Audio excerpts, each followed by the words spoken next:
I used to work the graveyard shift as a security guard at a mid-sized office building in a city that doesn't matter. The kind of job where nothing ever happens, and your only real enemy is time itself.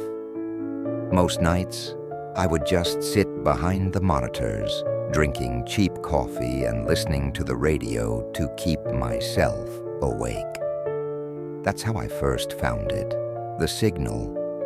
It was around 2:30 a.m., the point in the night where exhaustion dulls the edges of everything. I was flipping through the static between stations when I heard a voice cut in. Not an advertisement, not music, just a calm, steady voice, reading something. The voice was male, deep but monotone, like someone who'd been doing the same job for too long. And the clock strikes 3, though no one will hear it. No one will see the hands move. The watchers know, and the watchers wait. At first, I thought it was a late-night poetry show or some experimental broadcast. I was about to move on, but then I noticed something strange. The broadcast wasn't listed anywhere. I checked the station frequency online later. According to every directory, that signal didn't exist. Still, the voice intrigued me. Every night I tuned back in, waiting for it to return. Sometimes it did, sometimes it didn't.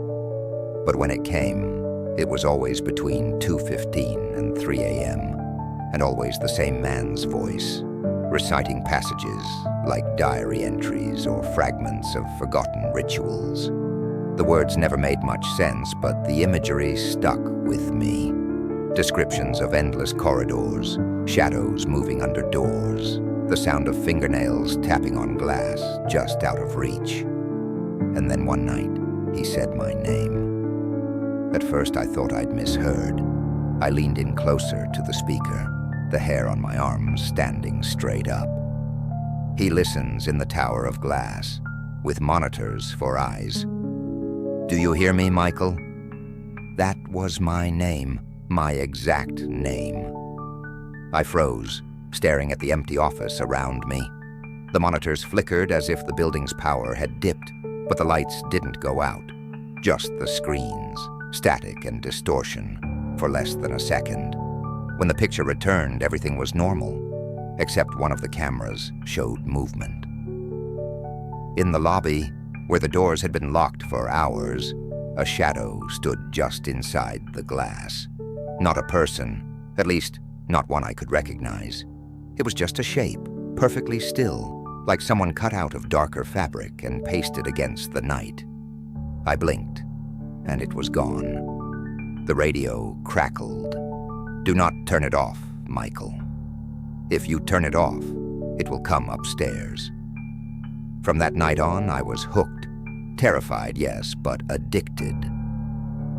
I recorded the broadcasts on my phone, even though every time I played them back, the audio was corrupted, static, muffled voices, sometimes only silence. I tried to show a friend once, a guy from the morning shift. He laughed it off, said I'd been awake too long. But I could tell something bothered him. When he handed me back my phone, he said, "Don't listen to that crap anymore, man. It's not good for you." That was the last time I saw him. He didn't come back to work the next night. HR said he quit suddenly. No explanation. I kept listening. The broadcasts got stranger. Sometimes I swear I could hear sounds in the background behind the man's voice, metal dragging across concrete, footsteps on stairs, faint breathing that wasn't his.